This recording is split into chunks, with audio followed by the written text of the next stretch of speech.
Yes, ma'am. Pwede kami nga humingi ng tulong. Paparesponde lang ng WDAT. Sige po. Ano po status pala ng pasyente? Ano eh, nawala ng malay. Sige po. On the way. Salamat po. Salamat po. Isang tawag ang natanggap ng UNTV News and Rescue Team mula sa Barangay San Juan Rescue tungkol sa isang lalaki na nawala ng malay sa kanilang bahay sa Greenland Executive Village, Barangay San Juan, Cainta, Rizal, mag-aalauna ng madaling araw, August 5. Ayon sa asawa ng lalaki, nakaupo ito sa harap ng kanyang computer habang nagtatrabaho online nang bigla na lamang itong manghina at bumagsak sa sahig. Buti na lamang at naalalayan niya ito at hindi nabagok ang ulo sa sahig. Ilang sandali pa ay nagkaroon naman ng malay ang biktima. Nararamdaman nyo ngayon? Nahihilo po, walang masakit.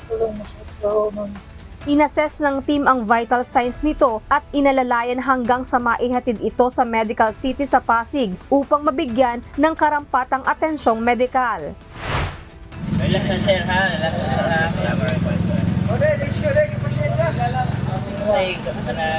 Sa may gig, di ba?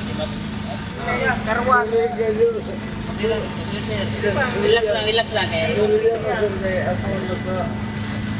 Sugatan ng 60 anyos na lalaki matapos sumemplang ang kanyang motorsiklo sa Alegria Sur, Luway, Bohol, madaling araw noong August 5. Nagtamo ang pasyente ng mga gasgas sa kanang pisngi, sa kaliwa at sa kanang kamay at may maliit na hiwa sa ibaba ng panga. Agad namang nilapatan ng pangunang lunas ng grupo ang biktima. Ayon sa kasama ng matanda, galing anya sila sa lamay ng maaksidente at sumemplang ito sa madilim na lugar. Wala naman itong angkas at magkasunod lang silang nagbibiyahe pauwi ng bahay.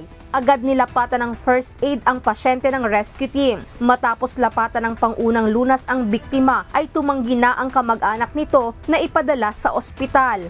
Lizel Nael, UNTV News and Rescue. Diyos ang aming sandigan, serbisyo publiko ang aming pinahahalagahan.